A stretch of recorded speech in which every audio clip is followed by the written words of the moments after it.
Sale de aquí mis varos. Va.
¿Y tú, negro? Sírvete.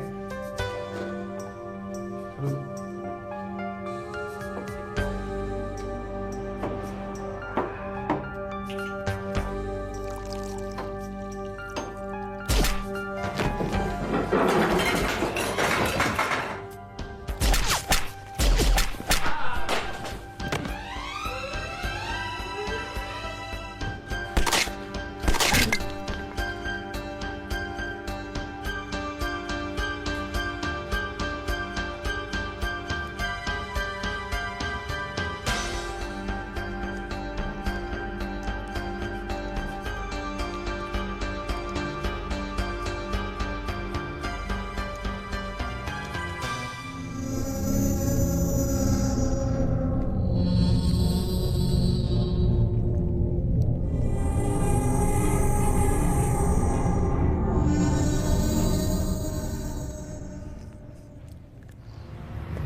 Soy un sicario profesional, el mejor y más efectivo de la ciudad.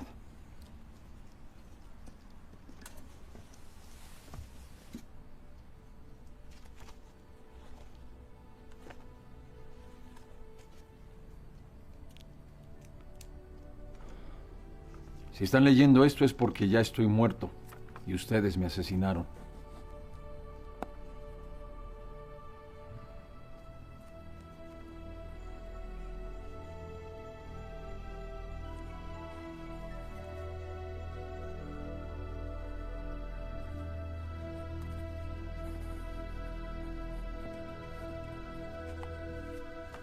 Esto no es una confesión, más bien es un expediente detallado de un asesino a sueldo y el inevitable enfrentamiento con su destino.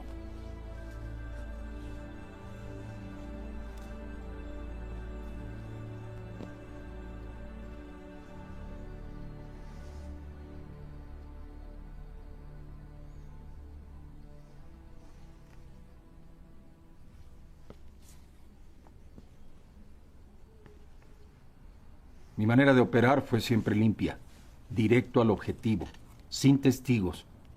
Una práctica que se ha cambiado por las eliminaciones más públicas. El que desarrolla una estrategia limpia, casi perfecta, se le conoce como número 1.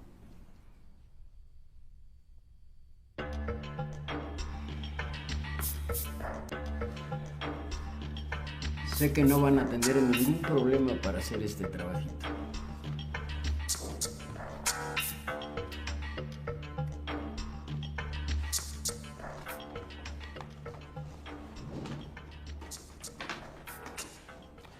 Esto es algo serio. Sé muy cuidadoso. Lo encargó un pesado.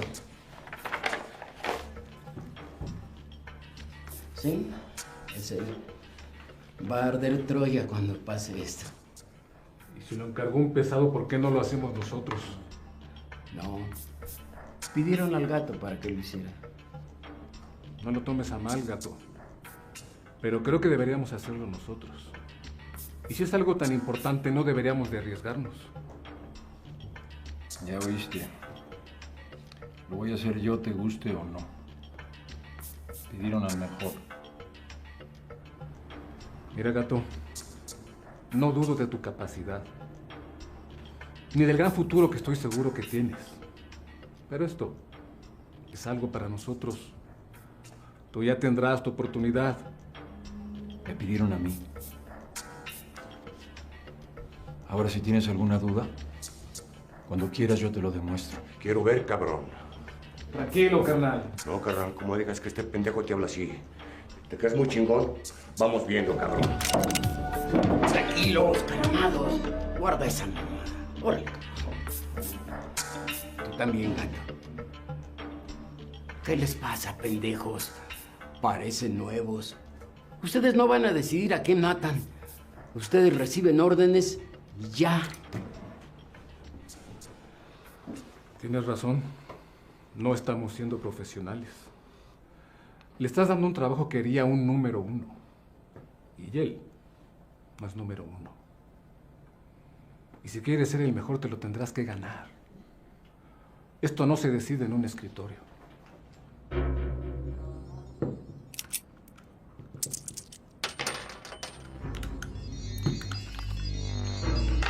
¿Qué estás haciendo?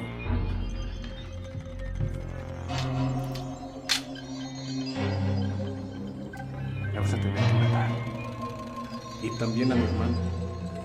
Guarda eso, Javier. ¿Todavía quieres ser mi hermano?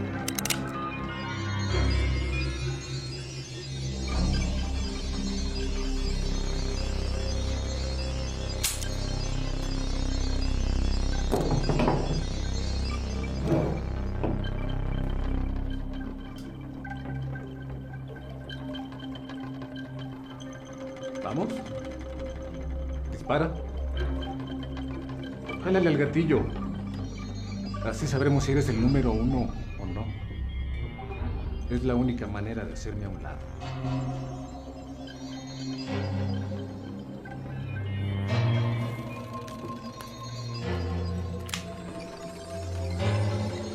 Ya paren esa pendejada.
Espérate, no dispares.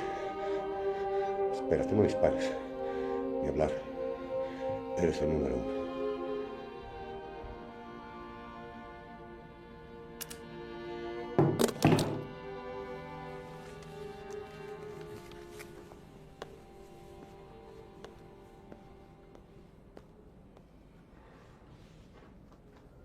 To old optics which you already have been studied, but in this lecture we will revise them, because diffraction, polarization, interference, reflection, refraction, these phenomena of lights are used in the analysis mean in the study of the particularly experimental study or research different techniques in which these phenomena are used. So one of the important technique, experimental technique, which is used to know the structure of materials. What is the material is amorphous, or material is crystalline, or if crystalline, what is its structure? Technique called X-ray diffraction is very popular, is very much used. So X-ray diffraction technique basically means in which X-ray radiation are used to interact with the material and correspondingly X-ray diffract from the material and give a pattern. So from the pattern analysis, we become able to know the structure of the material. So for this reason, this lecture is somehow important. In this regard, you should review some optic properties which you already have been studied. So you can see here, light phenomena is a wave phenomena. You have already studied a light is a wave phenomena and also is particle nature. This image of its solid disk is only possible to explain on the wave nature of the light. Because if we consider the light as a particle nature, the shadow of this this object, which is called solid disk, can never be possible of like this. Never be possible. Because if you look at the solid disk, there is no hole inside the solid disk. No hole. But when you see its image on the screen, there is a bright light at the center of the image. Center of the image of this solid disk. This is only can be explained. This can only be explained on the wave nature of light and only explained because of the diffraction of light. So here, this is all happening due to diffraction of light. How can we say, okay, what is the diffraction? You know well about it. Okay, diffraction is a bending of light. Bending of light, yeah, waves. Here we are talking about light, but generally is wave. Bending of waves while passing through a small hole or by interacting with a sharp edge. Bending of light while passing through a small slit, या hole, or by the incident upon a sharp edge is called diffraction. So diffraction actually is this कि wave जो है जब किसी sharp edge से interact करती हैं या किसी स्मॉल स्लिट के थ्रू पास करती है लाइट, तो लाइट या वेव जो है वो बेंड हो जाती है. उस बेंडिंग का फिनोमेना जो है, लाइट का बेंड हो जाना किसी चीज से इंटरेक्ट करने के बाद, उसको हम बोलते हैं डिफ्रैक्शन ऑफ लाइट. तो this image can only be explained on the phenomena of light as a wave. Light as a wave. And which phenomena? Diffraction. Because just look at when the light waves are coming, a parallel beam or any kind of beam, there is a solid disk in its path, what will happen? The light waves which will fall on the solid disk directly, they will be blocked by any reason, maybe absorption, maybe reflection. So no light wave will pass through it. You can see here on the opposite side, no light wave is passing through the solid disk. So it means the waves have been blocked here, which are falling on the solid disk, but the waves falling on the edges of the solid disk, those waves after falling on the edges, corners, all around the disk, they will bend out. Here only two waves are shown, one passing from this end and other passing from the opposite end. But actually is this, the waves are coming in the form of a beam.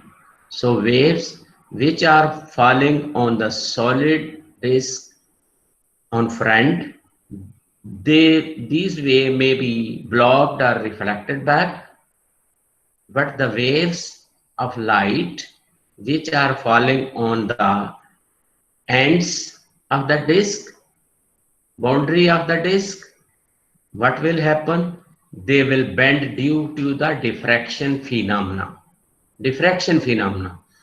So you can understand when they will bend from this end and opposite this end, you can see if both waves have same distance from the center of the screen.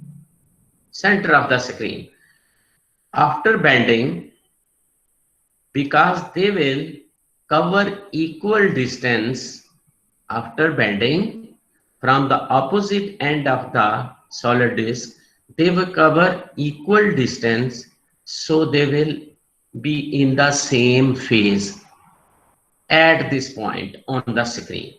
When they will fall on the screen at any point in the same phase, they will interfere constructively.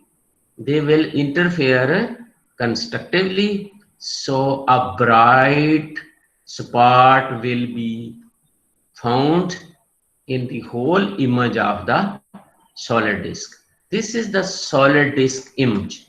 Why? Because light had not been passed through it.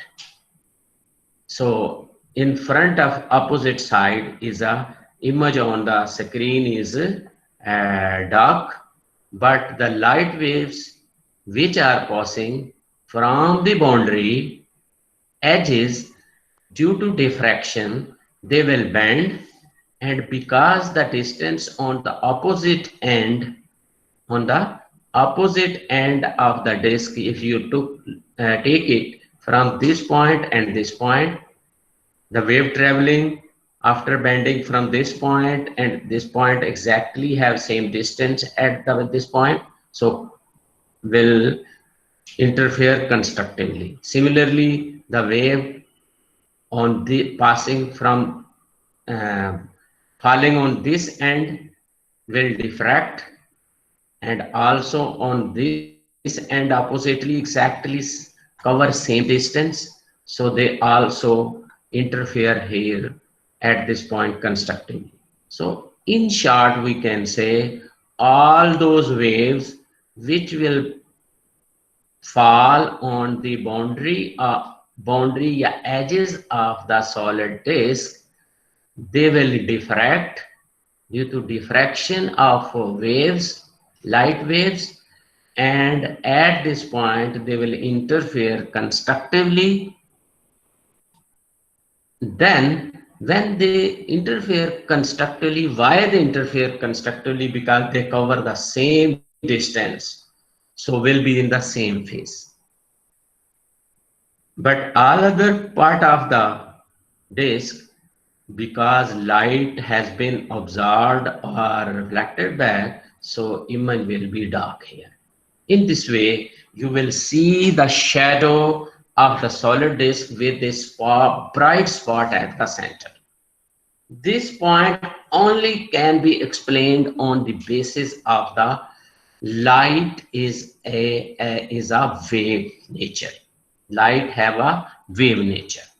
Okay, so why these things we are going to review related to diffraction? Because you understand that when we use X-ray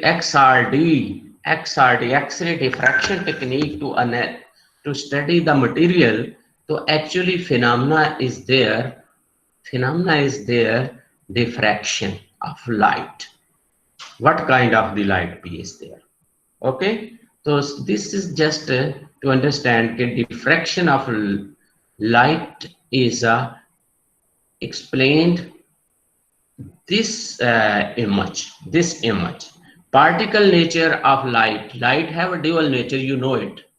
If you consider the light here as a particle nature, this can't be explained. This can't be possible to explain, to why this bright spot. This can be only explained when the light is considered as a wave nature. Okay, this point is clear? Yes, sir. Okay. Next, you can see here, we will not study, but just we going through when a beam of parallel light fall on a slit of width d, you can see here these are showing like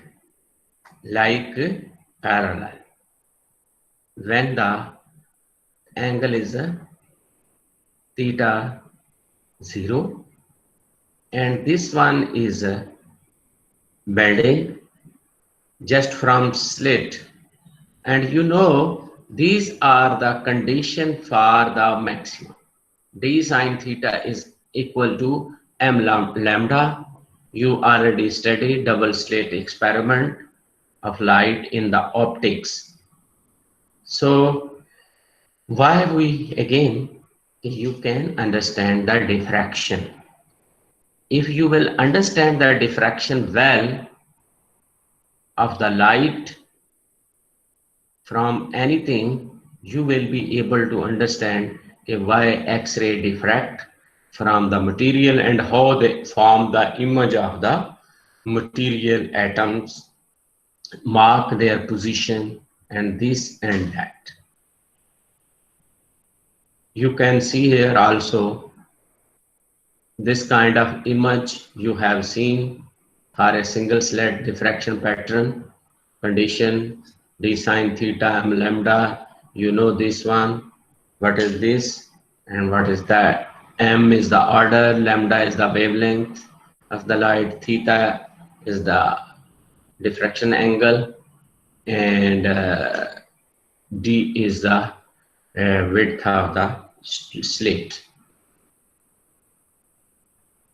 Single slit diffraction maximum is explained more elaborately. You can see here. Okay, actually to understand the point is this. We know it, that diffraction is bending of waves when they fall on a sharp edge, when they fall on an atom, when they fall on a short obstacle, passes through a slit. लेकिन why this is happening? Light क्यों bend होती है या waves क्यों bend होती हैं? Diffraction तो उसको कह दिया, उसके बेंड होने को डिफ्रैक्शन कह दिया गया, लेकिन वो बेंड क्यों होती है?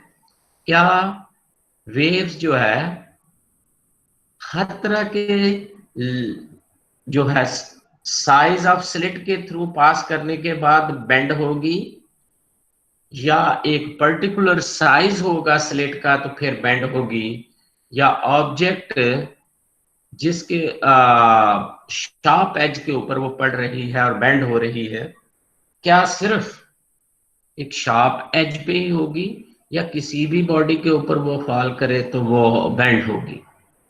जी, बेंडिंग ऑफ सर अगर लाइट स्लिट ऑफ का कोर्स डिफाइंड एज द अगर स्लिट का साइज लाइट की वेवलेंथ के कंपेरेबल होगा तो बेंड होगी। यस कि this will be only possible if the wavelength of the light is comparable to the what we say wavelength of light, size of the slit के or slit mean just you can say the point on which it is falling, its size या the hole through which it is passing, कि अगर comparable होगी तो फिर bend होगा। क्यों? क्योंकि यही पॉइंट है जिस पॉइंट को अंडरस्टैंड करते हुए we are able to know why diffraction of light explain the structure of the material because if the wavelength of light is comparable to the slit size or the region through which it is passing, if is comparable to the wavelength, then this phenomena will take place. Actually is this is a interaction of photon with the atom, and with the atom mean with the material atom, and in the atom is a with the electron, तो आप देखें कि अगर wavelength जो है किसी ऐसी position के थ्रू पास करेगी, किसी ऐसी पोजीशन के थ्रू कि जो उसकी स्पेसिंग जो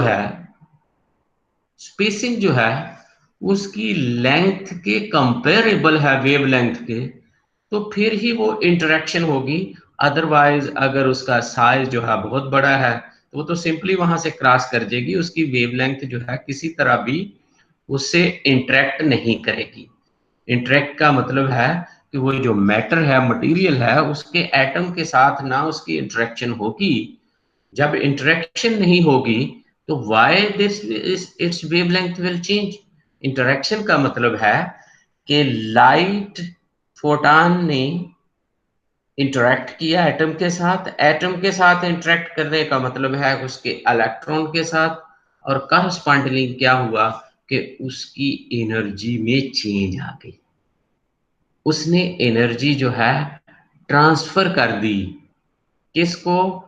वो मीडियम एटम जो थे, उस एटम के जो इलेक्ट्रॉन थे, और उन्होंने कॉरस्पॉन्डिंगली रिस्पांस किया, और कॉरस्पॉन्डिंगली जब उन्होंने रिस्पांस किया तो लाइट ओमिट हुई, और वो जो लाइट ओमिट हो रही है they are emitting in all direction or and a particular direction that can be seen and which looks like a bending।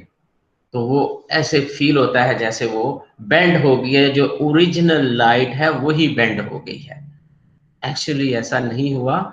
Actually क्या हुआ है कि लाइट जो है वो उसने इंटरेक्ट किया, और जब इंटरेक्ट किया तो उसने इलेक्ट्रॉन्स को या एटम को, आप सिंपली कह लें कि मटेरियल को एनर्जी ट्रांसफर हुई, फोटॉन एनर्जी, और उसने आगे से रिस्पांस करके एनर्जी इमिट की, और वो एनर्जी जो इमिट हुई that can be seen as a bending of light। So this is only possible if the interaction of matter with the energy होगा। लेकिन अगर ऐसा नहीं है, स्लिट का साइज ही बहुत बड़ा है, तो फिर ऐसा पॉसिबल नहीं है। जैसे आप देखें कि जो लाइट इस केस में, डिस्क के केस में आपने देखा कि लाइट वेव्स जो हैं, जो पास कर रही हैं, डायरेक्ट फॉल कर रही हैं सॉलिड डिस्क के फेस के ऊपर, those wave can't be seen passing through it या bending through it. Why? Because they have been blocked. Any reason, किसी वजह से ब्लॉक हो गई हैं। क्या हो गया है? रिफ्लेक्शन हो गया है या वो ऑब्जॉर्ब हो गई है किसी वजह से। और जो वेव जो है पासिस कर रही हैं थ्रू द एजेस के पास से गुजर रही हैं, उनकी इंटरेक्शन हुई है। जब वो इंटरेक्शन हुई है तो इंटरेक्शन के नतीजे में उनकी बैंडिंग हो गई।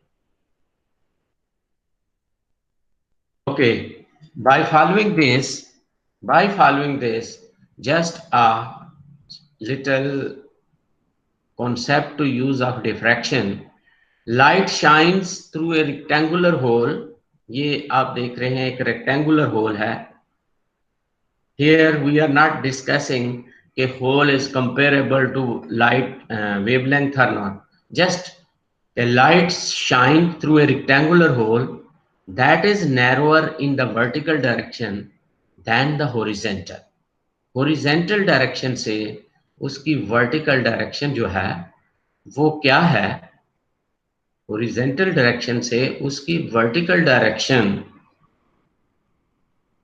आप देख रहे हैं नैरो ये हॉरिजॉन्टल डायरेक्शन में ज्यादा वाइड है होल। अब आप देखें कि would you expect the diffraction pattern to be more spread out in the vertical direction और इन द हॉरिजॉन्टल डायरेक्शन, या what do you expect about the diffraction pattern के in which direction it will be more spread than other direction? Vertical direction में ज्यादा spread होगी। Vertical direction में जो है spread out होने का मतलब है कि ज्यादा फैलना। जब लाइट इसके थ्रू पास करेगी तो किस डायरेक्शन में ज्यादा स्प्रेड होगा पास होने के बाद?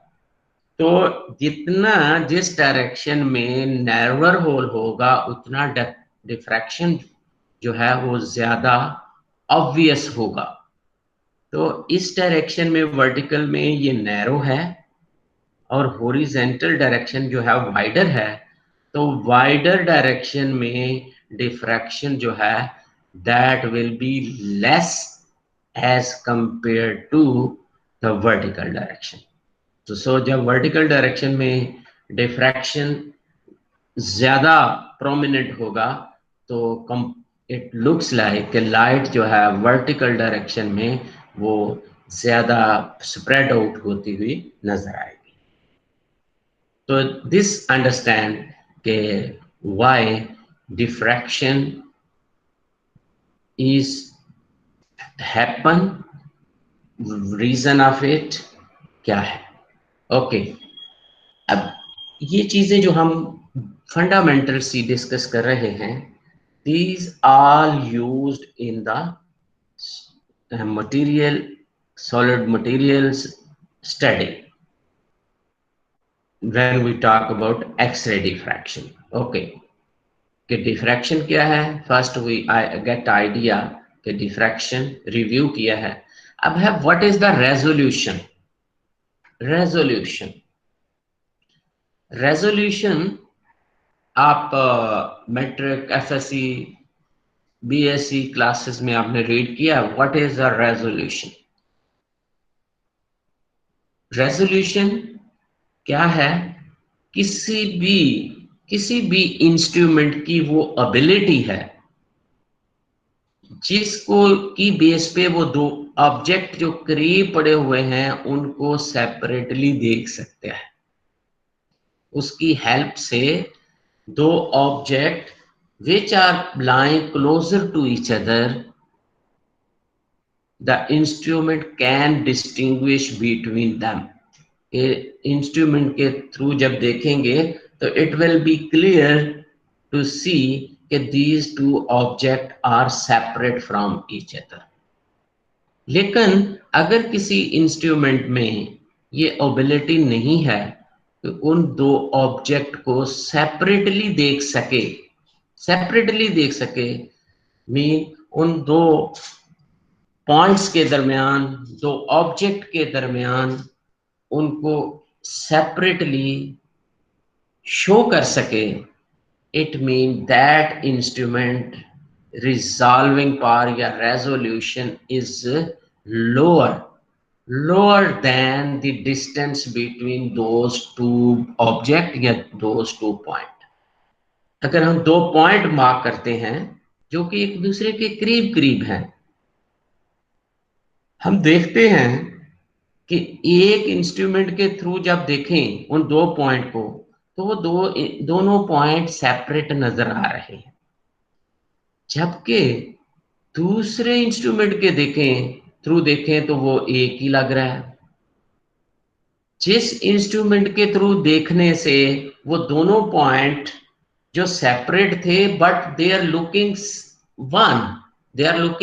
वन, एंड वो इंस्ट्रूमेंट जिसके थ्रू देखने से वो सेपरेट नजर आए,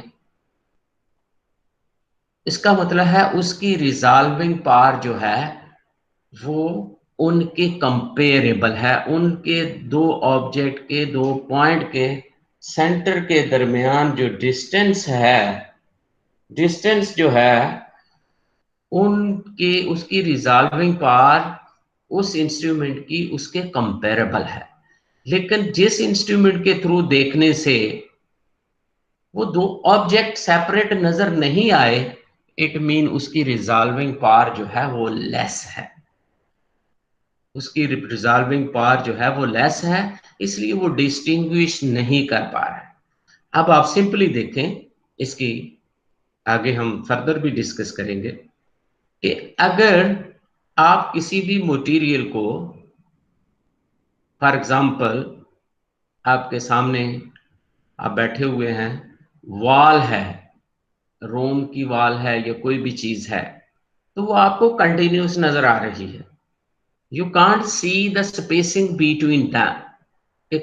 हालांकि हर मटेरियल एटम से मिलके बना है, उसमें ऑर्डर है या नहीं है, but atoms are lying there.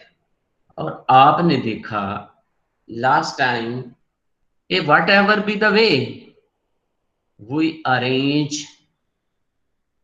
Atoms in a material, whatever be the way, जितना मर्जी उनको क्लोज कर लें, फिर भी उनके दरमियान स्पेसिंग मौजूद रहती है। स्पेसिंग मौजूद रहती है। वो स्पेसिंग जो है वो एंगस्ट्रॉम में है, वो स्पेसिंग जो है नैनो में है, whatever be, there is spacing between that.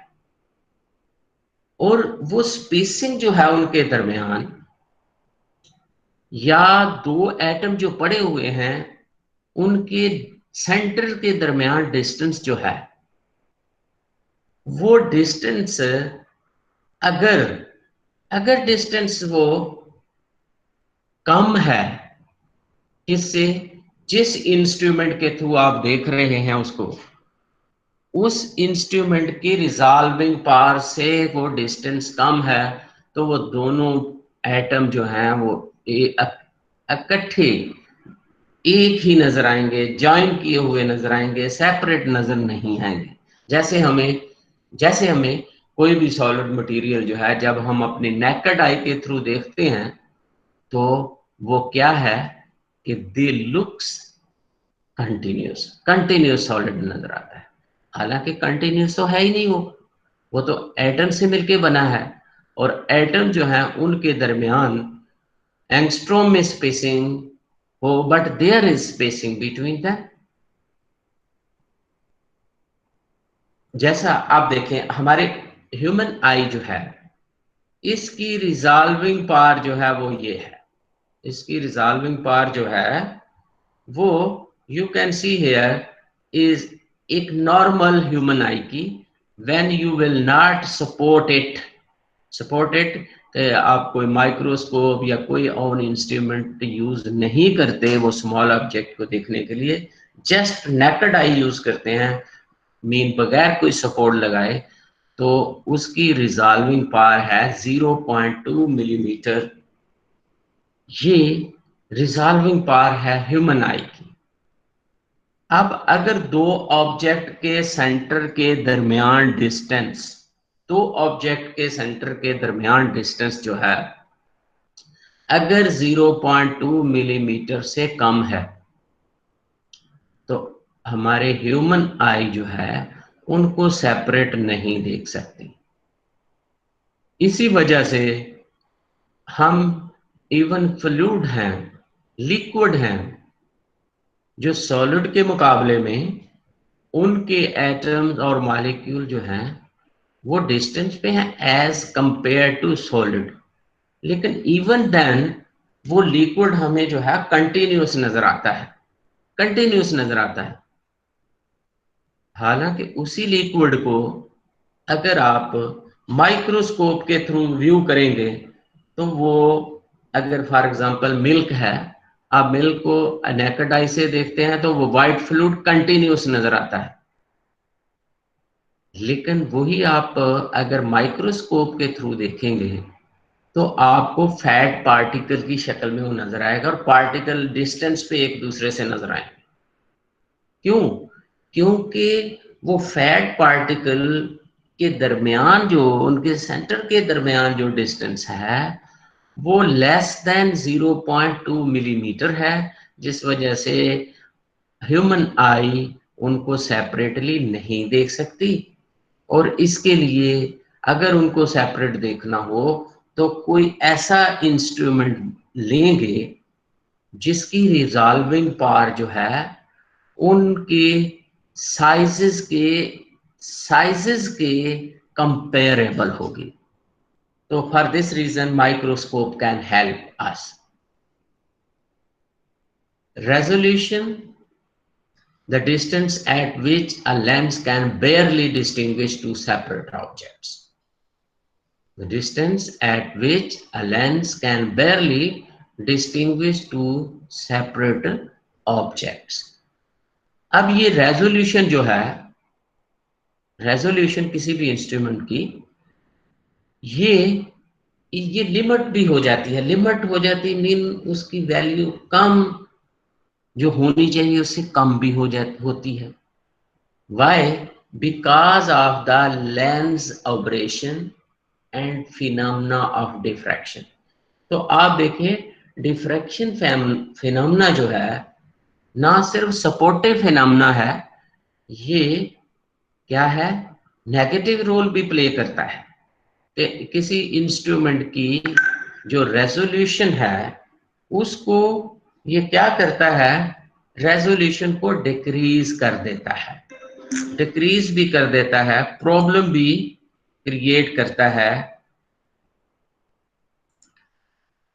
What kind of problem?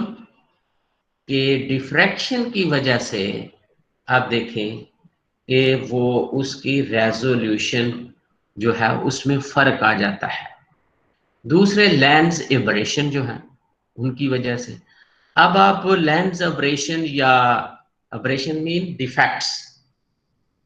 Defects जो हैं उनको मिनिमाइज किया जा सकता है by using different combination of lenses. जैसा आपने पढ़ा कि diffraction of lenses can be controlled by using combination of lenses, but diffraction is unavoidable. अगर किसी इंस्ट्रूमेंट में, जिस इंस्ट्रूमेंट का आप रिजॉल्विंग पावर, आपको आइडिया है कि उसकी रिजॉल्विंग पावर ये होनी चाहिए, वो उससे कम है, तो diffraction if phenomena is there you can't avoid it because this is light phenomena, वो फिनोमेना होना है। It is due to the size of the lens compare to the wavelength of the light. जब भी light जो है उसकी wavelength comparable to the size of the lens होगी, तो उस वक्त ये फिनोमेना जो है अकर होगा, diffraction phenomena. Whatever be, where we are not going to study the diffraction of negative of the diffraction, but we are going to know कि हम जिस वक्त मटेरियल को स्टडी करते हैं, उसका स्ट्रक्चर स्टडी करते हैं, और स्ट्रक्चर स्टडी करने के बाद कॉरस्पॉन्डिंग उसकी प्रॉपर्टी जानने की कोशिश करते हैं, ताकि पता चल सके कि ये मटेरियल किस काम का है, कहाँ पे यूज हो सकता है, उसकी क्या एप्लीकेशन हो सकती है। तो सबसे पहले हमें उसका स्ट्रक्चर जानना जरूरी है। तो स्ट्रक्चर को जानने के लिए we need different experimental technique. One of the important is X-ray diffraction technique. X-ray diffraction means the technique in which diffraction of light is exploited. कि diffraction of light के phenomena की मदद से उसको investigate किया जाता है। तो diffraction, अब आप ये देखें कि डिफ्रैक्शन से क्या होगा कि लाइट जो है पास करने के बाद, मीडियम के थ्रू पास करने के बाद क्या होगी, बेंड होगी। अब जब वो बेंड होगी तो मैक्सिमा और मिनिमा बनेंगे। जब वो बनेंगे तो उनके मैक्सिमा की जो पोजीशंस हैं उनके एनालिसिस से पता चलेगा मटेरियल स्ट्रक्चर। लेकिन दूसरी तरफ ये चीज भी है कि इंस्ट्रूमेंट भी चाहिए जिसकी रेजोल्यूशन इतनी हो कि वो दो ऑब्जेक्ट को सेपरेट दिखा सके।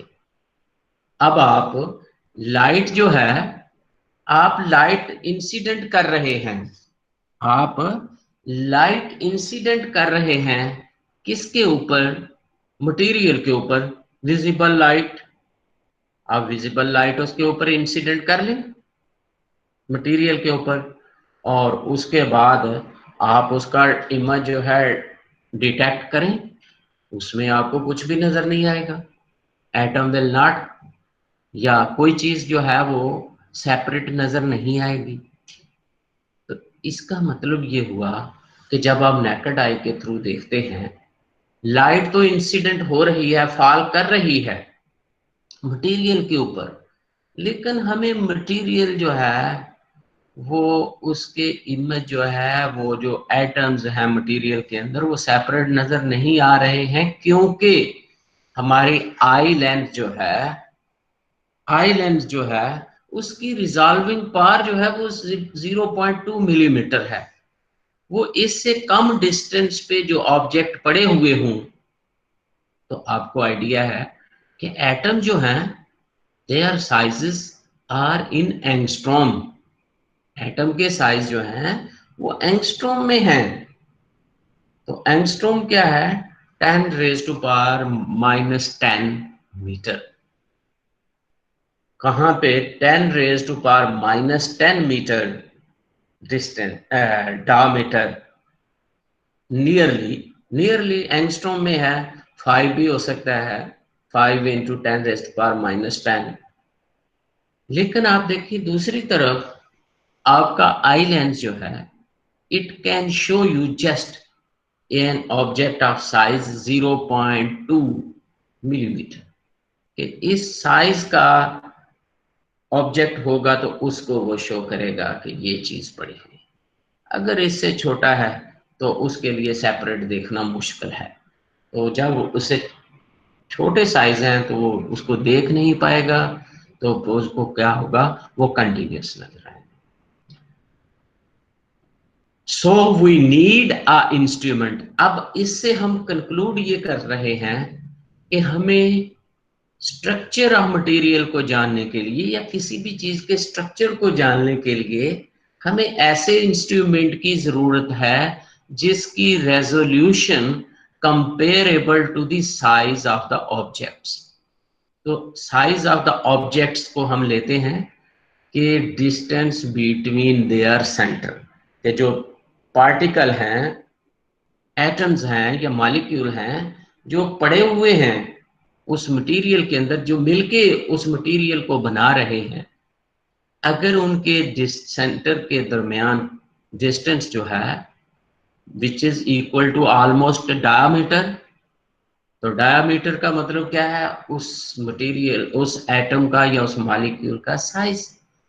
तो वो साइज अगर बहुत छोटा है तो हमको वही इंस्ट्रूमेंट यूज करना पड़ेगा हेल्प के लिए जिसकी रेजोल्यूशन उसके साइज के कंपेरेबल हो।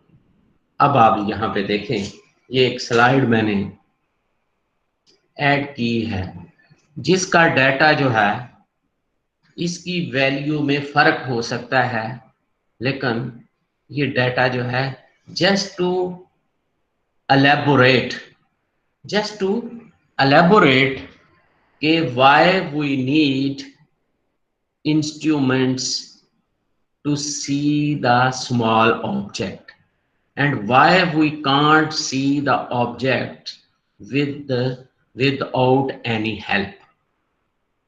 For example, अब देखें grain of sand है,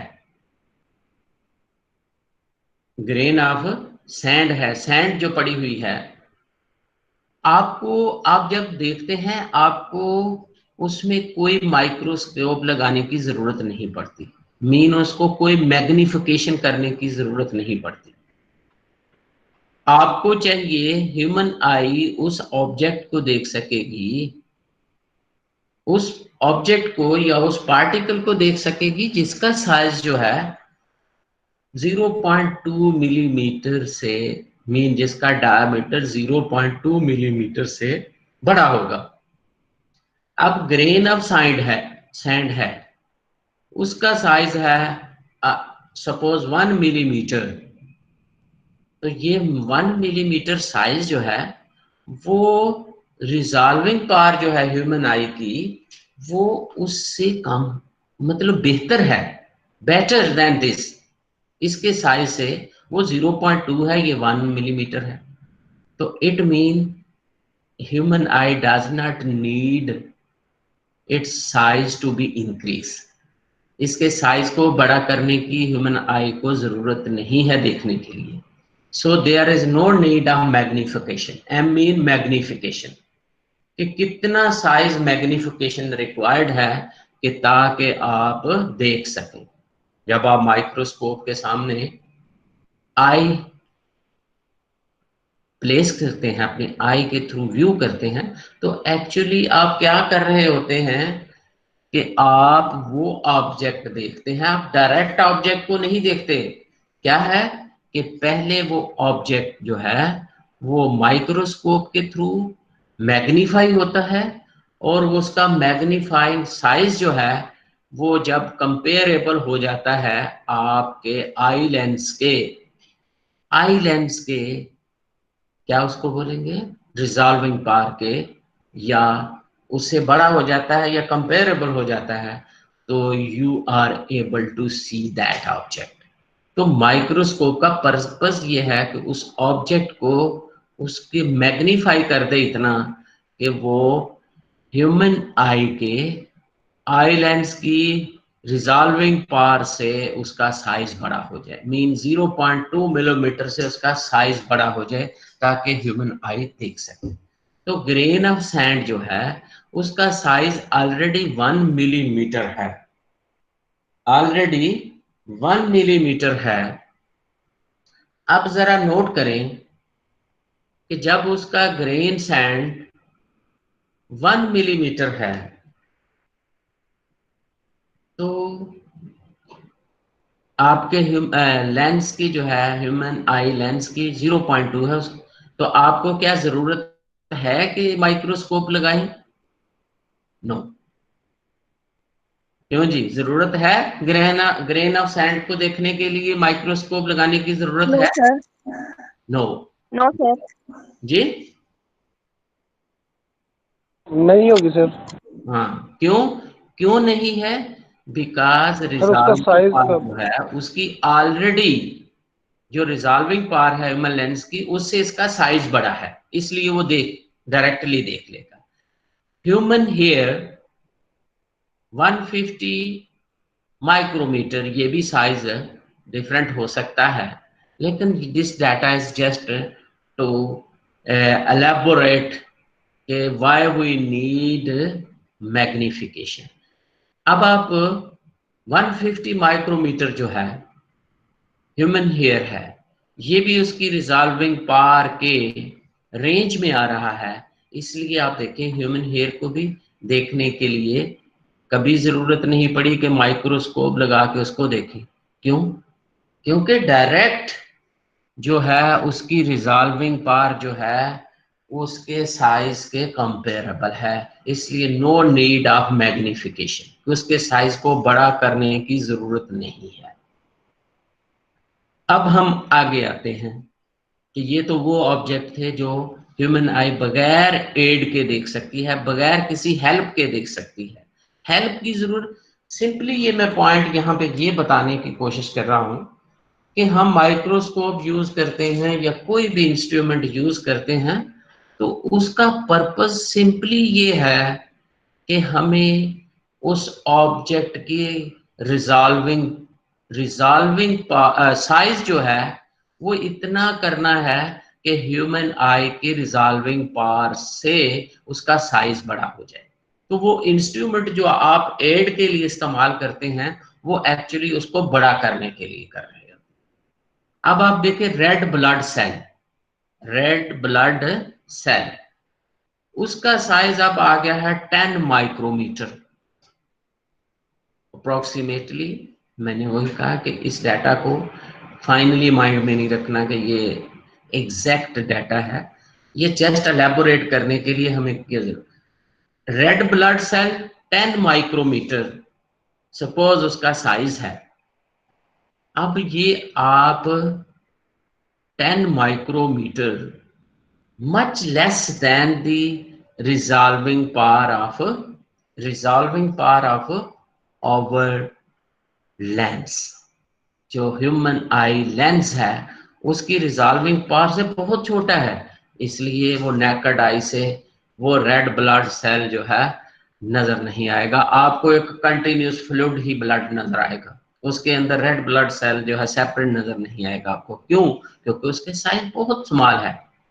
अब आपने उसको देखना है, जैसे कि आप देखते हैं कि लेबोरेटरी में लोग उनको देख रहे होते हैं, व्यू कर रहे होते हैं। क्या करते हैं? वो माइक्रोस्कोप के थ्रू देखते हैं। माइक्रोस्कोप का पर्पस क्या है कि उसका जो 10 माइक्रोमीटर साइज है उसको इतना बड़ा कर दे, इतना बड़ा साइज कर दे कि वो रिजॉल्विंग पावर ह्यूमन आई के से बड़ा साइज हो जाए उसका। तो वो क्या है कि कितने टाइम फिर जरूरत है उसको मैग्नीफाई करने की? 7.575। अगर इससे बड़ा साइज हो जाए तो नो प्रॉब्लम, लेकिन मिनिमम इतने टाइम उसको मैग्नीफाई करेंगे। इसका मतलब है कि आपको एक ऐसी माइक्रोस्कोप की जरूरत है जो रेड ब्लड सेल के साइज को 8 टाइम बड़ा कर दे, 8 टाइम उसको मैग्नीफाई कर दे।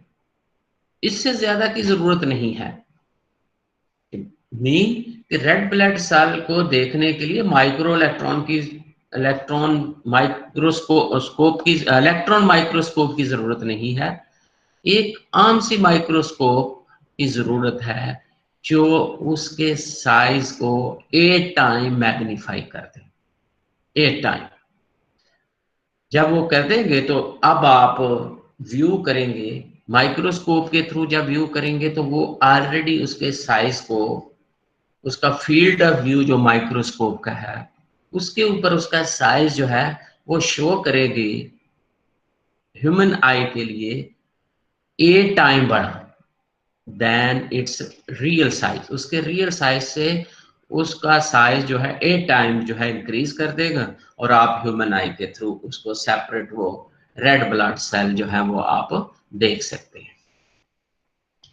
अब आगे देखिए बैक्टीरियम या बैक्टीरिया। बैक्टीरिया जो है इसका साइज 1 माइक्रोमीटर, ये एवरेज लिया गया है। किसी का साइज बड़ा होगा, किसी का थोड़ा इससे स्मॉल भी होगा, मुख्तलिफ बैक्टीरिया है, लेकिन एवरेज का है। सपोज 1 माइक्रोमीटर बैक्टीरियम साइज है। अब 1 माइक्रोमीटर साइज, और दूसरी तरफ आप जरा देखें कि आपके आई लेंस जो है उसकी उसका रिजॉल्विंग पावर 0.2 मिलीमीटर, वो कहाँ 1 माइक्रोमीटर और कहाँ आप देखें कि 0.2 मिलीमीटर।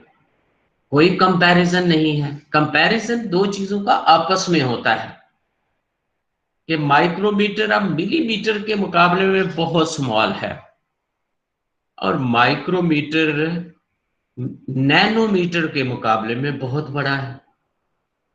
नैनोमीटर साइज में जो चीजें हैं वो माइक्रोमीटर साइज में जो चीजें हैं उनके मुकाबले में वो लगता है कि वो बहुत बड़ी चीज है, बहुत बड़ी चीज है। अब आप क्या करना है, आपने बैक्टीरिया को स्टडी करना है, तो स्टडी कैसे करेंगे? पता चलेगा तो फिर ये ना कि किस तरह का उसका साइज है। अब आप उसको देखना चाह रहे हैं, देखने के लिए आपके नेकेड आई तो उसको नहीं देख सकती, उसकी तो कैपेसिटी नहीं है। क्या करेंगे? हम हेल्प लेंगे किसी ऐसी माइक्रोस्कोप की, किसी ऐसे इंस्ट्रूमेंट की जो किसी भी ऑब्जेक्ट के साइज को 4000 टाइम बड़ा कर दे, 4000 टाइम बड़ा कर दे। तो जब बैक्टीरियम को 4000 टाइम मैग्नीफाई कर दिया जाएगा, साइज बढ़ा दिया जाएगा उसका, तो फिर आप माइक्रोस्कोप के या उस इंस्ट्रूमेंट के थ्रू जब देखेंगे, जिस इंस्ट्रूमेंट ने जब उसको उसकी पोजीशन पे रखा गया, जहां पे स्पेसिमन रखेंगे, बैक्टीरियम स्पेसिमन, तो वो उसको अपने फील्ड ऑफ व्यू में उसका साइज 4000 टाइम बड़ा करके शो कर देगा। अब आप माइक्रोस्कोप के थ्रू देखेंगे उसके फील्ड ऑफ व्यू में, तो वहां आपको जो बैक्टीरियम पड़ा नजर आएगा वो इस रियल बैक्टीरियम के साइज से 4000 टाइम बड़ा होगा, और आपको फिर वो नजर आएगा। क्यों? क्योंकि अब उसका साइज जो है वो आपके आई लेंस के रिजॉल्विंग पावर के कंपेरेबल है। सिमिलरली आप वायरस देखें, वायरस ये भी कोई इतनी ही साइज का 20 नैनोमीटर का ही वायरस नहीं है, ये एक अप्रोक्सीमेट वैल्यू है। बड़े भी हैं, छोटे साइज भी हैं इससे। लेकिन आप एक चीज माइंड में रखें कि जो साइज दिया गया है उस रेंज में ही वायरस ऑलमोस्ट होंगे। इसलिए अगर आप सोशल मीडिया पे आजकल जो है या इधर उधर वायरस का साइज जो है, कोविड-19 का जो जिक्र बहुत है, जिसने पूरी दुनिया ब्लॉक करके रख दी है, लॉकडाउन कर दी है, वो भी एक वायरस है। एंड वायरस क्या है कि बैक्टीरियम तो एक क्या है कि जिंदा चीज का नाम है, वायरस ऐसी कोई चीज नहीं है। ये क्या है? एक मॉलिक्यूल है, प्रोटीन कोटेड। ओके, इसका जो साइज है, आप अगर सपोज करते हैं कि 20 नैनोमीटर साइज है, अब कहाँ 0.2 millimetre resolving power of human आई, और कहाँ वायरस। जैसे कि रिपोर्टेड वायरस इनिशियली जो है कुछ इंफॉर्मेशन के हवाले से बड़ी रॉन्ग इंफॉर्मेशन थी, 500 माइक्रोमीटर साइज। मैंने खुद भी पढ़ा तो मैं खुद बड़ा कंफ्यूज हुआ कि 500 माइक्रोमीटर अगर उसका साइज है तो वो तो वैसे ही नजर आना चाहिए। ये वायरस ना हुआ, वायरस की तो एक रेंज है, उसी रेंज में है, नैनोमीटर की रेंज में है, उसमें बड़ा छोटा साइज हो सकता है, लेकिन ये नहीं है कि उसका साइज जो है माइक्रोमीटर में चला जाए, नैनो की बजाय। तो सिंपल इज दैट कि अगर किसी वायरस का साइज 20 नैनोमीटर है या 100 नैनोमीटर है या 200 नैनोमीटर है, ये स्टिल नैनोमीटर की रेंज में आएगा, माइक्रोमीटर में नहीं जाएगा। ओके, अब आप देखें कि 20 नैनोमीटर या 100 नैनोमीटर का वायरस है, साइज है, आपने उसको देखना है कैसे, कि किस तरह का है, ये इसके स्ट्रक्चर क्या है। तो स्ट्रक्चर देखने से पहले आपको नजर आएगा तो देखोगे, what we will do, you will magnify this, आप उसका साइज बड़ा करेंगे ताकि नेकेड आई के थ्रू देख सकें, नेकेड आई के थ्रू देख सकें। क्या करेंगे कि वो 20 नैनोमीटर साइज या 100 नैनोमीटर साइज को मैग्नीफाई करेंगे। मैग्नीफाई कैसे करेंगे, एक ऐसा इंस्ट्रूमेंट यूज करेंगे जिसकी मैग्निफिकेशन पावर जो है, उसको बड़ा करने की सलाहियत जो है, वो क्या है, 40,000 टाइम। 40,000 टाइम किसी चीज को बड़ा करने की सलाहियत जैसे इंस्ट्रूमेंट में होगी, वो इंस्ट्रूमेंट यूज होगा, वो माइक्रोस्कोप यूज होगी। तो अब आप थोड़ा सा, आपको इन चीजों से भी आइडिया जो है हो रहा होगा कि what is the worth of the microscope या इंस्ट्रूमेंट्स। क्यों हमें जो है मुख्तलिफ चीज़ों के लिए बड़े एक्सपेंसिव इंस्ट्रूमेंट की ज़रूरत होती है, कि कॉरस्पॉन्डिंगली वो उतने ही उनकी जो उनका तैयार करना, वो बहुत सी उसकी स्टडी और उनकी प्रिसीजन और बहुत से इंस्ट्रूमेंटेशन उसके अंदर जो है की जाती है वो चीज़ें बनाने के लिए। लेकिन एक आपने सिंपल छोटी सी चीज को बड़ा करके देखना है तो एक सिंपल लेंस इसका ओके, लेकिन अगर आपने बहुत बहुत स्मॉल चीजें को ऑब्जर्व करना है, फिर उनको स्टडी भी करना है, स्टडी भी करना है। अब दो चीजें आ गई ना, कि उसका इमेज बड़ा करे, ब्लर्ड ना कर दे, ब्लर्ड ना कर दे। तो जब आप इमेज जो है, आप जरा देखें, मैं ये पीछे स्लाइड आपको दिखाता हूं कि ये जो इमेज बने हैं, ये देखिए ये कितना शॉर्प इमेज है, और ये ब्लर्ड सा इमेज है। क्यों क्यों हुआ है, ऑपरेशन की वजह से। तो ब्लर्ड भी नहीं होना चाहिए जब ये सारी चीजों के ऊपर ओवरकम करना है, कि साइज भी उसको मैग्नीफाई भी कर दे और उसका इंटैक्ट भी रहे, इमेज उसका इंटैक्ट भी रहे। इंटैक्ट का मतलब जैसा है वैसा नजर भी आए।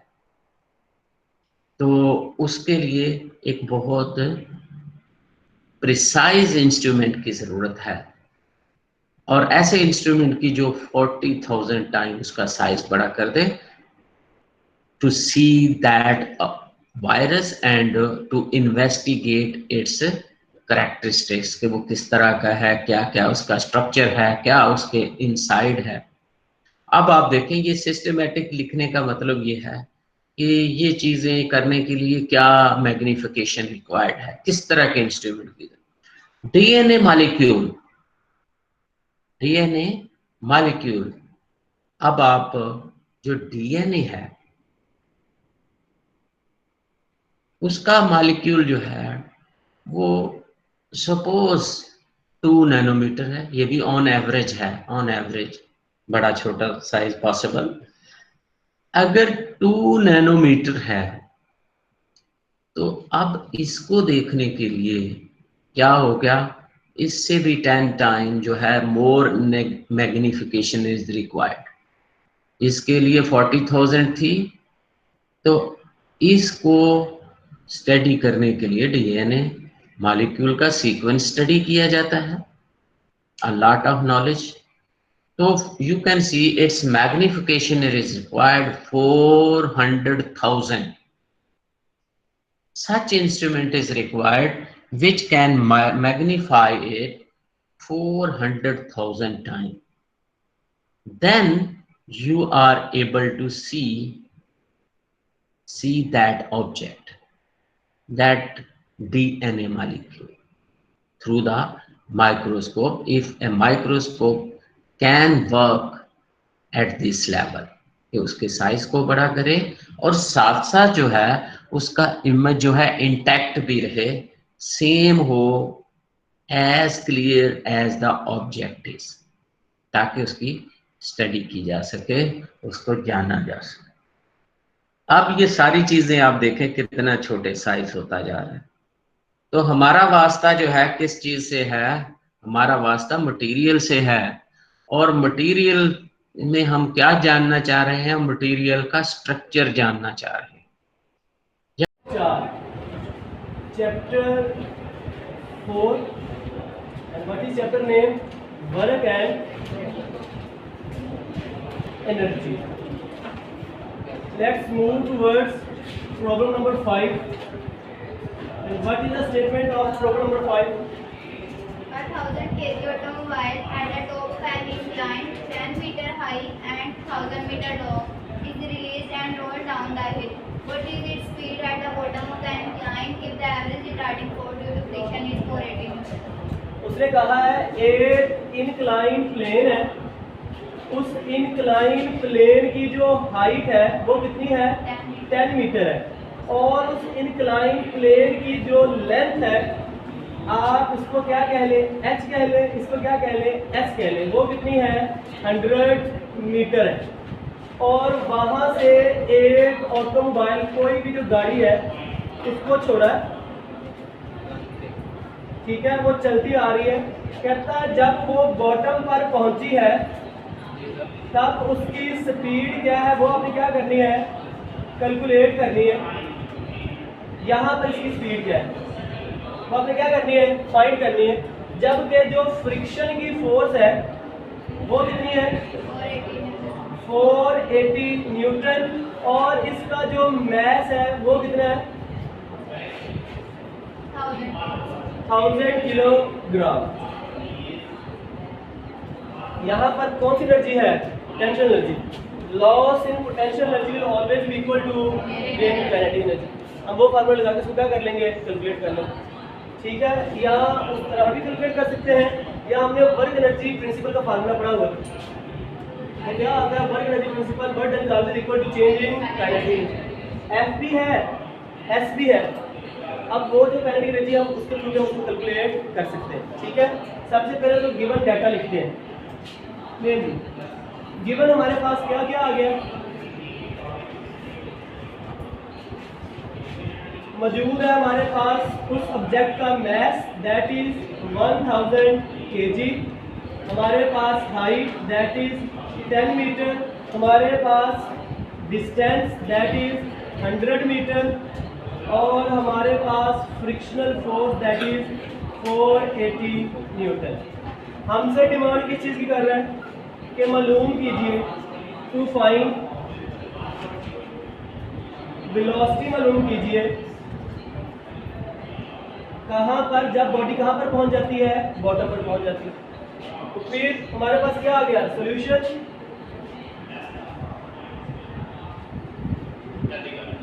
सॉल्यूशन में हमारे पास क्या आ जाएगा? वर्क एनर्जी प्रिंसिपल में अकॉर्डिंग टू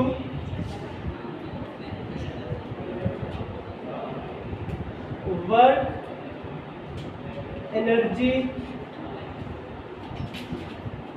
प्रिंसिपल, यही नाम है इसका।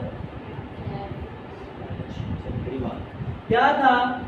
Work done is always equal to change in kinetic energy. Work क्या आ जाएगा? कहां से मूव किया? यहां से लेकर यहां तक, क्या आ गया? F S. Kinetic energy initially velocity क्या थी? 0, फाइनल आ गई, माइनस आ गया, ठीक है। आप उस फाइनल वेलोसिटी क्या कहेंगे? v 1/2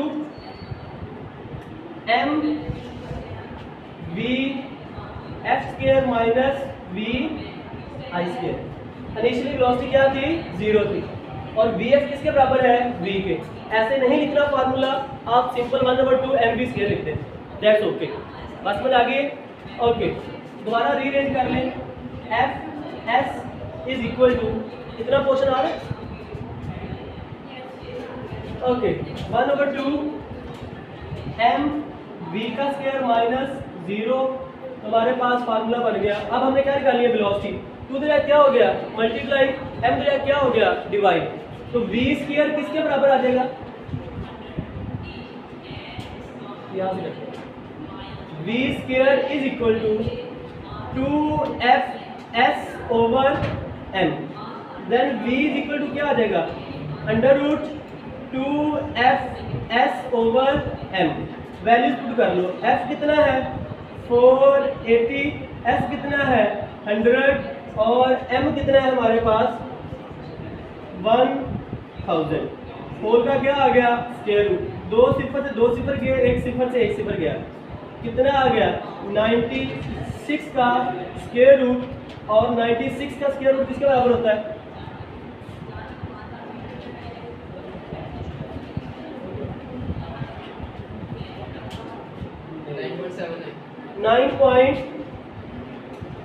.7 मीटर पर सेकंड। कितनी है? 10 मीटर पर सेकंड। आप इसको राउंड ऑफ कर लें, कितनी हो जाएगी? 10 मीटर पर सेकंड हो जाएगी। अब जब मैंने अगली बात बोली, देखें बेटा हाइट यूज तब होनी थी जब आप कौन सा फार्मूला लगाते हैं? Loss in potential energy is always equal to gain in kinetic energy. तो फिर फार्मूला क्या बनना था? mgh is equal to gain in kinetic energy. तो फिर उसमें किसको यूज करना था? हाइट को। तो आप इन दोनों फार्मूलेशन से आप इसको क्या कर सकते हैं? हल कर सकते हैं। तो हमने किसका फार्मूला यूज किया? वर्क एनर्जी का। तो वर्क हुआ था इस रास्ते के क्रॉस, और हाइट कौन सी थी? ये वाली थी। तो जिसके क्रॉस ऑब्जेक्ट मूव किया हमने वो डिस्टेंस यूज करना था, इसलिए उस डिस्टेंस को मैंने किसका नाम दिया हुआ है? s का नाम दिया हुआ है। क्लियर है? बात समझ आ गई? तो बोल तो सही, आगे समझ है? गुड। ओके नेक्स्ट कौन सा है? 4.6। हाँ जी स्टेटमेंट बोले। स्टॉप राइटिंग प्लीज, लिखना बंद करें जी। अच्छा यहाँ पर रिफ्लेक्शन हो रही, मैंने कोशिश की थी कि जहाँ पर ना रिफ्लेक्शन हो रही है, यहाँ पे हो रही है रिफ्लेक्शन, जहाँ पे मेरा हाथ है यहाँ पे हो रही है, ये वाले पोर्शन पे हो रही है। अच्छा इस वाले पोर्शन पे हो रही है, और कहाँ पे हो रही है? यहाँ पे हो रही है लाइन, यहाँ पे हो रही है, नहीं नजर आ रहा है ये? बस ठीक है, इसके ऊपर हो रही है, मतलब इस पोर्शन में हो रही है, इसके अलावा तो कहीं ना हो रही। ठीक है ओके चले अगला न्यूमेरिकल। कितना पोर्शन आ रहा है इसका? मेरा हाथ नजर आ रहा है? अब आ रहा है?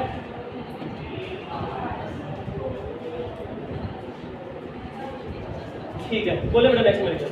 100 meter cube of water is pumped from the reservoir into a tank 10 meter higher than the reservoir. In 20 minutes, the tank of water is 1000 kilogram per meter cube. Point the increase in potential energy the power driven by the. लो जी, pump ने क्या किया है? पानी को pump किया है किस में? एक रेजरवायर में।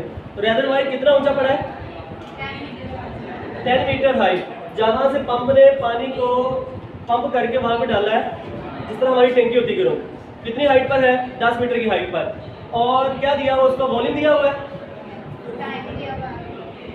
वॉल्यूम कितना दिया हुआ है? रेजरवायर का कितना है? 100 मीटर क्यूब। और टाइम कितना दिया हुआ है? 20 मिनट्स में वो 100 मीटर क्यूब का टैंक क्या हो जाता है? फुल हो जाता है। हमने क्या फाइंड करनी है? Increase in potential energy. Potential energy में कितना इंक्रीमेंट हुआ? देखिए ना, ग्राउंड से आया है कहाँ पर? 10 मीटर की हाइट पर। तो उस पानी में क्या स्टोर हुई है? पोटेंशियल एनर्जी, वो फाइंड करनी है। और पंप ने पर यूनिट टाइम कितनी एनर्जी कंज्यूम की उस पानी को कहाँ तक लेके जाने के लिए? रेजरवायर में। वो हमने क्या फाइंड करनी है? Power. Energy per unit time is called power. तो जितनी उसने पावर डिलीवर की है वो फाइंड करनी है, और जितना एनर्जी में, पोटेंशियल एनर्जी में इंक्रीमेंट आया है वो फाइंड करना है। तो ये फर्ज करें मेरे पास एक अदद रेजरवायर है, और इस रेजरवायर का वॉल्यूम कितना है? 100 मीटर क्यूब। फर्ज करें ये मेरे पास वो पाइप आ गया, ये मेरे पास वो टरबाइन लगी हुई है, और यहाँ से यहाँ तक पानी को पंप करने की जो हाइट है वो कितनी है? 10 मीटर। और क्या दिया हुआ है? Density of water. Density of water दी हुई है 1000 किलोग्राम पर मीटर क्यूब। और कुछ नहीं दिया हुआ, टाइम दिया हुआ है, कितने टाइम में ये पूरा 100 मीटर क्यूब जो है वो फिल हो गया है? 20 मिनट में। हमने इस पंप की पावर फाइंड करनी है और इस हाइट तक कितनी पोटेंशियल एनर्जी स्टोर हुई है हमने वो फाइंड करनी है। ओके, गिवन में प्रॉब्लम नंबर 6, गिवन में हमारे पास क्या क्या मौजूद है? टाइम मौजूद है, दैट इज 20 मिनट। का मतलब क्या? 20 को मल्टीप्लाई करते हैं किसके साथ? 60, दैट इज 1200 सेकेंड। और हमें क्या दी हुई है? Height, that is 10 metre. और हमें क्या दिया हुआ है? डेंसिटी दी हुई है, दैट इज 1000 किलोग्राम पर मीटर क्यूब। अब यहाँ से हम मास निकाल सकते हैं। डेंसिटी क्या होती है हमारे पास?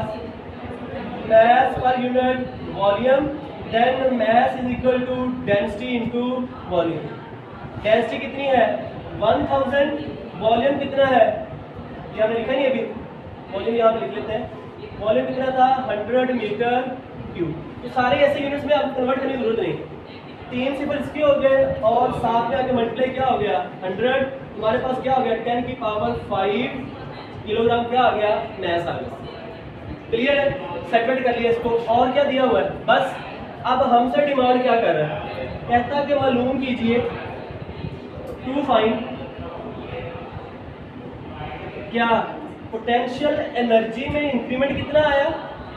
पोटेंशियल एनर्जी फाइंड करें और क्या फाइंड करें?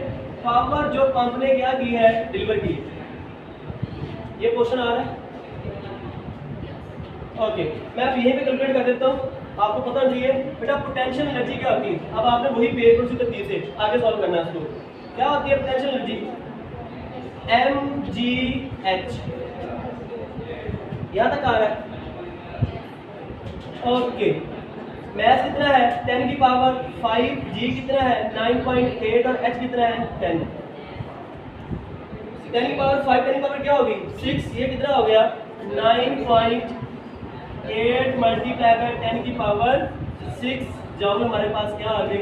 एनर्जी आ गई, पोटेंशियल एनर्जी। पावर क्या होती है? Work done per unit time. Work किसकी फॉर्म में हुआ है?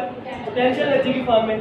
और पोटेंशियल एनर्जी किस पे डिवाइड कर देंगे? टाइम पर। तो हमारे पास क्या आ जाएगी? पावर आ जाएगी। तो पावर हमारे पास क्या आ जाएगी? Potential energy per unit time. ये कितनी है? 9.8 मल्टीप्लाई बाय 10 की पावर 6 डिवाइडेड बाय 1200। ये दो सिफर इनके 2 से कैंसिल हो जाएंगे। कितना बच गया? 10 की पावर 4। 9.8 को 12 पे डिवाइड करो, कितना आया? सारा हल कर दिया। कितना?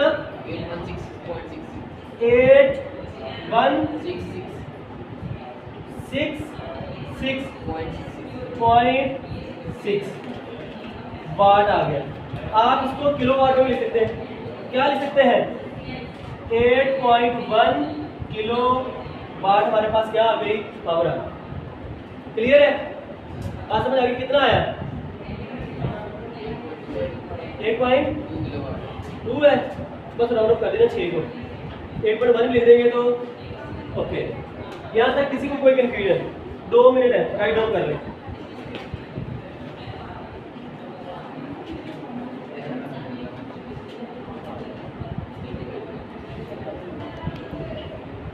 Okay, 4.7 statement please. A force thrust of 400 Newton is required to overcome road friction and air resistance in propelling an automobile at 80 km/h. What power kilowatt was the engine divided?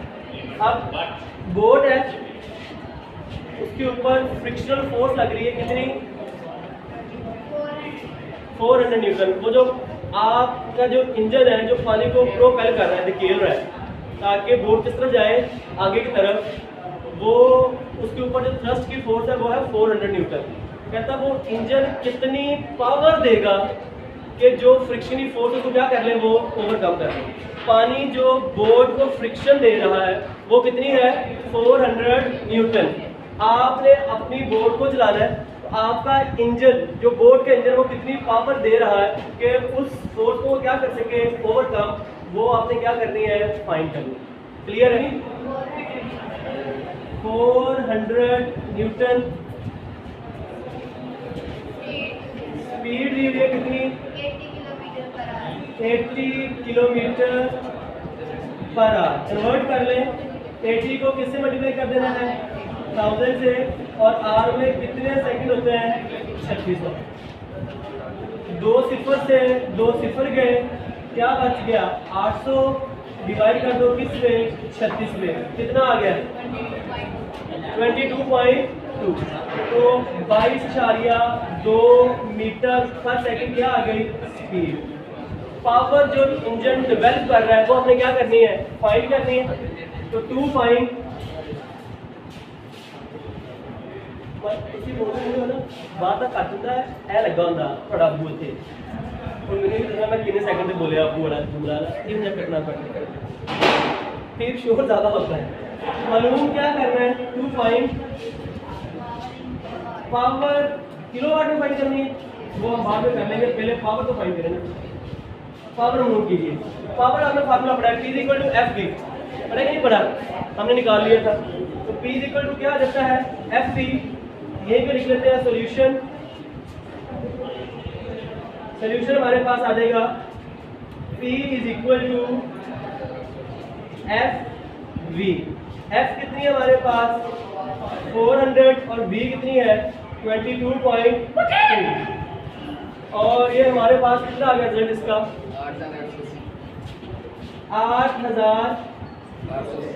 8880।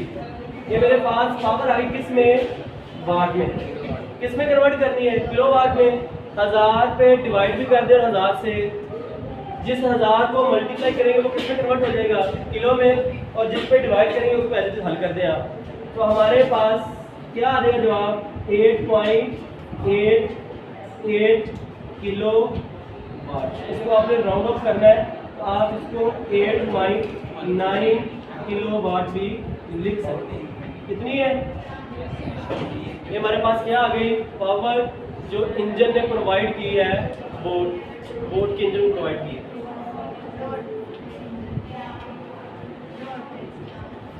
क्या road Prince, automobile engine. चलो जो engine से मैं कश्ती कहता रहा, पूरी कहता रहा, फाइंड कर दिया हमने। अगला numerical, How large a force is required to accelerate an electron? Mass is equal to 9.1 multiplied 10 power minus 31 kg from rest to a speed of 2.0 multiplied 10 power 7 meter per second for distance of 5.09. क्या find करना है, force find करनी है। हमारे पास math दिया हुआ है, m कितना, 9.1 multiplied 10 power minus 31 kg। Final velocity दी हुई है कितनी, 2.0 multiplied 10 power 7 meter per second. 7 metre पर सेकंड। और क्या दिया हुआ है, Distance डिस्टेंस दिया हुआ है, कितना डिस्टेंस कवर किया है, 5 centimeter. 5 सेंटीमीटर, मतलब 5 divided by 100 that is 0.5 metre और 0.05। जाग रहे, ओके। अभी इनिशियल वेलोसिटी हमारे पास क्या थी, 0 थी। मालूम क्या करना है, 2 फाइंड मालूम कीजिए क्या उस पर लगने वाली फोर्स। बस फार्मूला लग जाएगा, work energy formula, F dot D equal to half M V square. D है, एफ क्या करना है, फाइंड करना है, एम भी है और वी भी है। तो सॉल्यूशन में क्या लिखेंगे,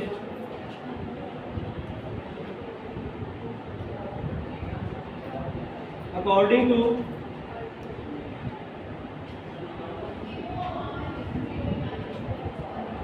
work energy principle, work done is always equal to change in kinetic energy. क्या आ गया? F dot D half M V F का square minus V of I का स्क्वायर। वी आई क्या है? 0 है, तो हमारे पास F हमने फाइंड करना, तो क्या आ जाएगा? 1/2 डी आ गया साथ में, जो डी तो जाकर मल्टीप्लाई हो रहा था, एम वी एफ का क्या हो गया? स्क्वायर, देखो वी आई क्या हो गया? 0। वैल्यूज पुट कर लें, 1/2 मल्टीप्लाई बाय 0.05, मैथ कितना है? 9.1 मल्टीप्लाई बाय 10 की पावर माइनस 31। v कितनी है? 2 मल्टीप्लाई बाय 10 की पावर 7 होल का क्या आ गया? स्क्वायर। जब पावर हो तो पावर की पावर हो आपस में मल्टीप्लाई होती है, जो बेस हो उसका हमेशा डबल लिया करते हैं, उसको आपस में 2 दफ़ा मल्टीप्लाई करते हैं, तो 2 का स्क्वायर क्या होगा? 2 2 4, और जो बेस की पावर है वो इससे मल्टीप्लाई होगी, 7 2 14। ओके, ये 5 2 क्या हो गया? 10, तो ये कितना आ गया? 0.1 आ गया। हल करके देख लेना। नीचे ये आ गया, ऊपर 9.1 मल्टीप्लाई बाय 10 की पावर माइनस 31, 4 मल्टीप्लाई बाय 10 की पावर 14, 31 में से 14 गए 27 माइनस 17, 9.1 को 4 से मल्टीप्लाई करो, कितना आ गया? 4 1 4, 36.4 मल्टीप्लाई बाय 10 की पावर माइनस 17 डिवाइडेड बाय 0.1, तो ये हमारे पास कितना आ गया? 364 मल्टीप्लाई बाय 10 की power minus 17 Newton. Standard form में लिखें, अशारिया इधर से यहाँ पर आएगा, राइट से लेफ्ट गए हैं, पावर पॉजिटिव ऐड होगी, 2 इनसे क्या हुए? ऐड पॉजिटिव, माइनस 17 प्लस 2 कितना हो गया? माइनस 15। कितना आ गया? 3.64 मल्टीप्लाई बाय 10 की पावर माइनस 15 न्यूटन। हमारे पास वो फोर्स आई जिसने न्यूटन को मूव करवाया रेस्ट से, किस वेलोसिटी के साथ? 2 देखो ना कितनी स्पीड है।